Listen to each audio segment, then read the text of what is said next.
course, as a young man, I was a deep believer in God. By the way, I'm still are a believer in God, but the belief has changed. But for me, when I was about 16 and 17 years old, God had to have a few minimum qualities. For example, God would never make a mistake, or God would be out of time. God would not need to make an experiment, and then he has to wait the result. He knows it in advance. Or, of course, God would never use some vehicle to move from point A to point B. God is all over. So all these were qualities of God's which I had in my head as a 16-year-old boy. Now in this boarding school, we had to translate parts of the Bible, from Greek to Latin, from Latin to German. And then I realized that the God of the Bible does not have these qualities. The God of the Bible made mistakes. He made experience. He didn't know the answer. And he used vehicles to go from point A to point B. So the result were doubts in my own Catholic educations. I simply wanted to find out if other communities in antiquity have similar stories than we know them from the Christian Jewish history. So that was the beginning. I was 16 years ago. In the meantime, I'm 80 years old. So that's quite some time in the past. Of course, it makes me very, very proud. On the other hand, I am still criticized, which is normal. I mean, when someone comes up with a crazy idea like Erich Von Däniken, he has to accept that he is criticized. So concerning ancient aliens, in the meantime, this Ancient Aliens TV series has 100, it's a series altogether, they have 100 continuations. 100, this is fantastic. This is like some 10 or 15 years ago, the X-Files. And Ancient Aliens is going all over the world. And of course, I love it. It's done very, very great. I published some impossible things. Well, Chariots of the Gods was on the German market in 1968. So that's about 45 years or something like this ago. And there, for example, I said that space travel between the stars, from star to star, will be possible. At that time, every normal scientist said, this is all nonsense. You know, from star to star, there's a distance of light years, and there is absolutely no technology to reach these light years. In the meantime, we see it is possible. Or I said, extraterrestrial were here, and they made an artificial mutation with some of our ancestors. So, on the one part, we are the product of evolution, definitely, but not only. There was a mixture at some time.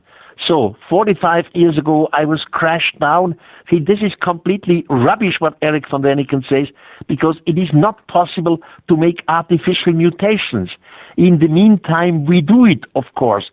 So there were so many things which I wrote in 1968, which in the meantime have become reality. And I'm happy about it. So we continue to search, and we will never end.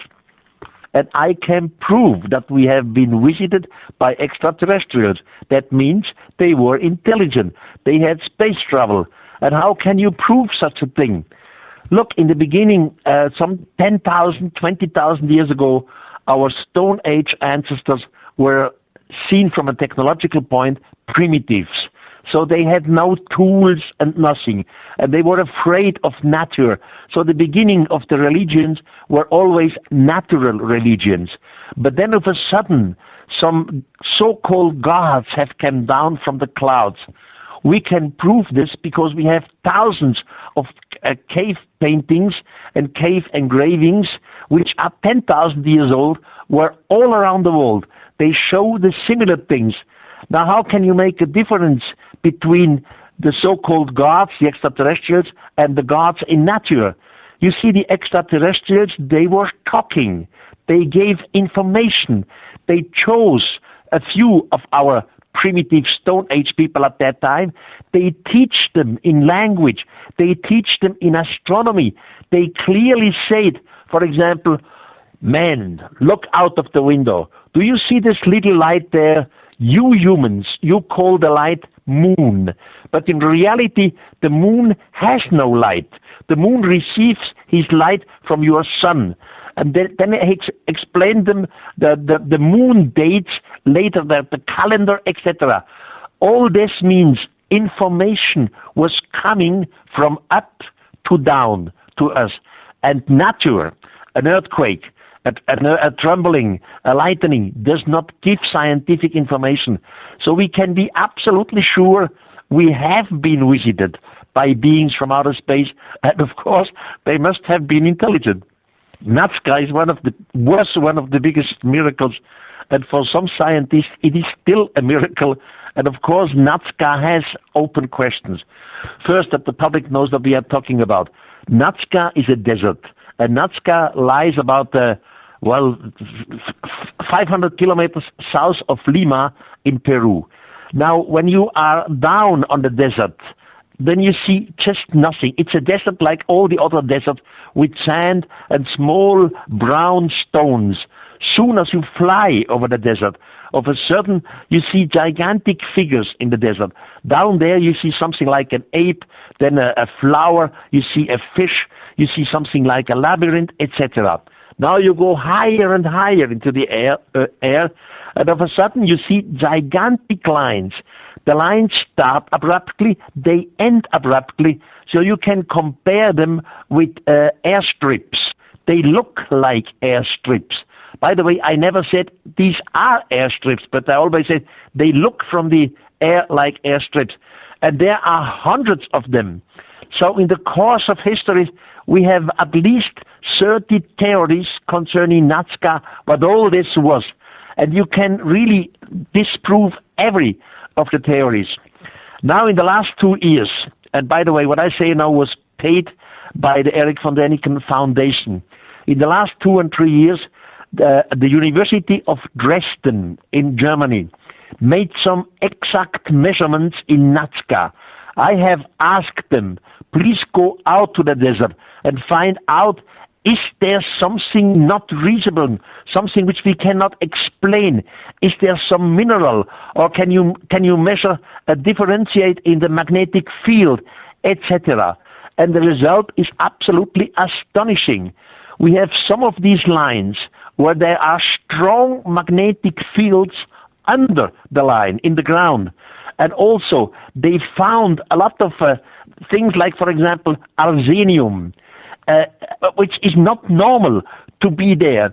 So scientific measurements, modern scientific measurements, prove that something in Nazca is wrong. Now we still have to find what is it and why is it like that. But the fact that something is wrong is scientifically clearly provable. You see, I have published a theory, and theory means always you don't have a final proof for it. You look for indications to support your theory. My basic idea was, at some time, deep in the past, a mother spaceship was surrounding our planet. This is not a speculation, because this is handed down in different holy books.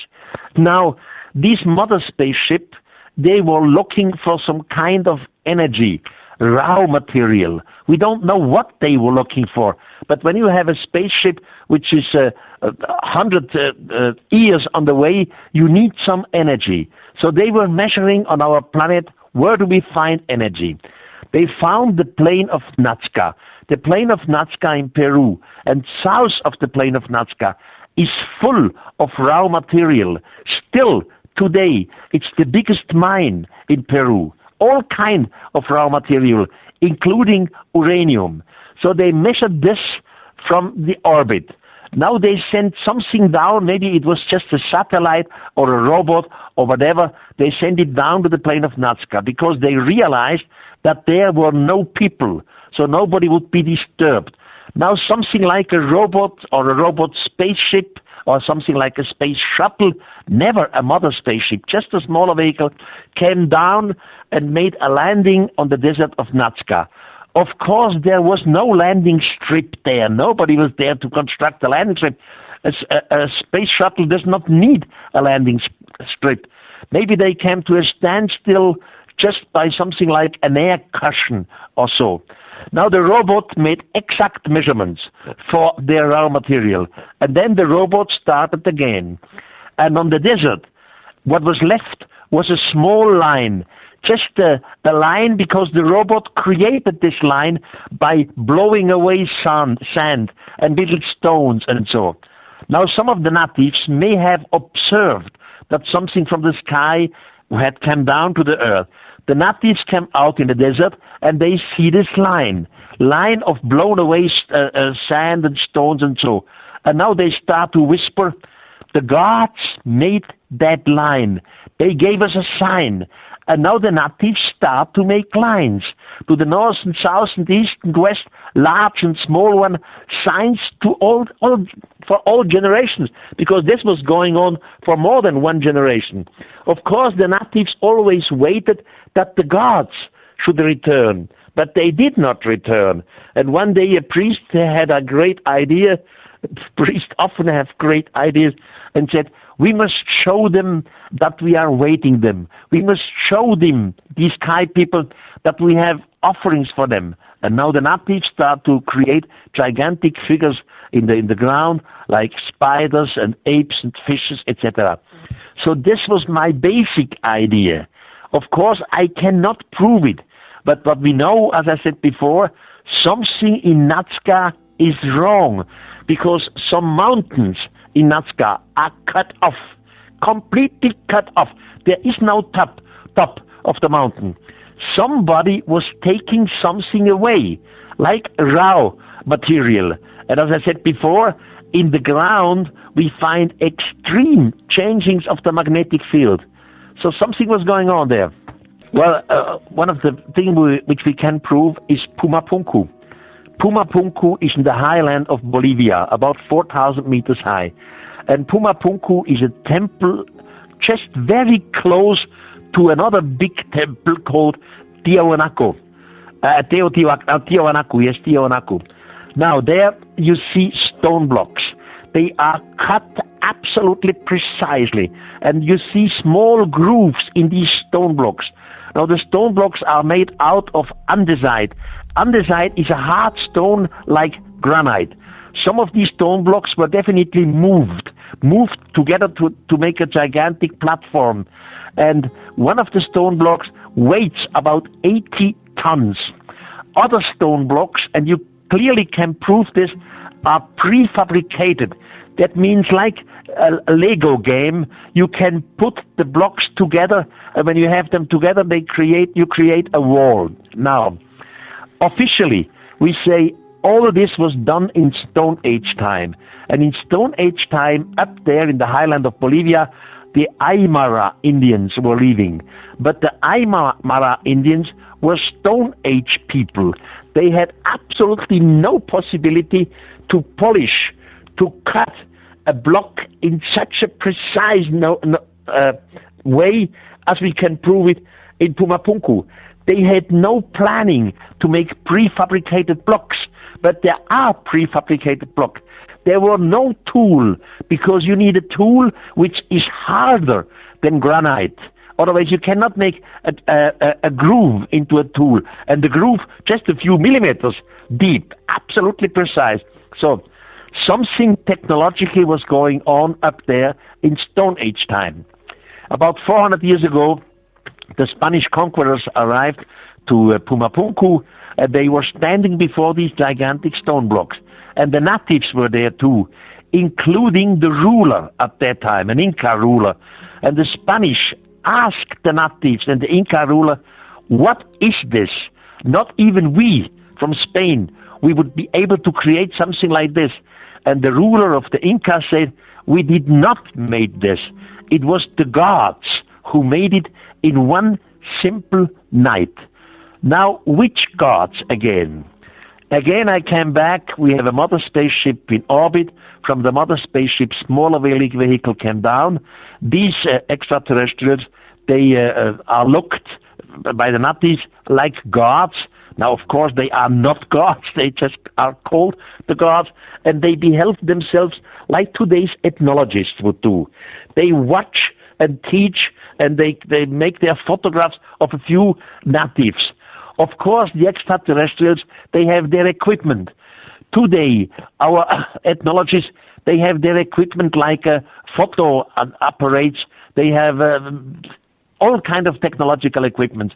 Now, you do not want to bear along this equipment all the time with you. It's heavy. So you make something like a simple base camp. When our mountain climbers, they go to the Himalaya, they have base camps. In the base camps, you deposit your equipment which you do not need on the top of the mountain. The same thing for extraterrestrials. With their technology, they made a base camp where they deposited their high technology equipment so that it could not be destroyed neither by the animals or by the natures. After a few months, their work was done, they disappear. They took their stuff with them again. And the rest was the base camp. And only now the natives came and stand before these walls and before these stone blocks and say, this was done by the gods. Now again, the natives are waiting that the gods return. And now the natives start to construct a temple. So in Pumapunku, you can clearly differentiate between two technologies.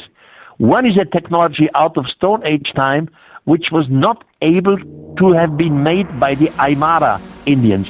The next are temples, normal temples, which were definitely constructed by the natives.